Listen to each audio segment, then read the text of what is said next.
Un scénario totalement inattendu, la France jouera contre l'Islande en quart de finale. Le petit poussé du tournoi qui a dévoré l'Angleterre a déjà réussi le premier Euro de son histoire au-delà de toute espérance. Aucune pression donc sur les Vikings alors que les Français auront eux tout à perdre dimanche. Les Bleus qui avaient déjà bien du mal à gérer leur statut de favoris. C'est l'Euro à domicile. On peut se rendre compte également depuis le début qu'on est un petit peu l'équipe à battre. Et je pense surtout que c'est une motivation supplémentaire pour l'adversaire. Donc faire chuter le pays hôte.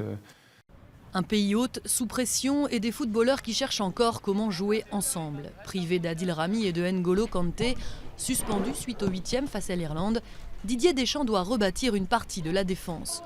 En milieu de terrain, Pogba et son incroyable jeu de jambes ne sont toujours pas à la hauteur de la compétition. Heureusement, en attaque, les Bleus peuvent compter sur Dimitri Payet, révélation de cet Euro, et sur Antoine Griezmann, qui poursuit en France sa magnifique saison madrilène. On a l'équipe pour aller jusqu'au bout, mais comme j'ai dit, il faut le prouver sur le terrain et ça ne va pas venir comme ça en claquant des doigts. Et ensuite, le quart de finale, ce sera un match de plus à gagner. Et voilà où va falloir faire les efforts et tout donner.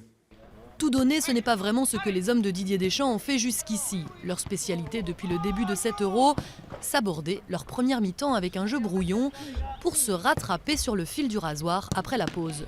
De quoi faire trembler les supporters, comme lors de la qualification pour l'écart face à l'Irlande. Un peu de pression, ouais.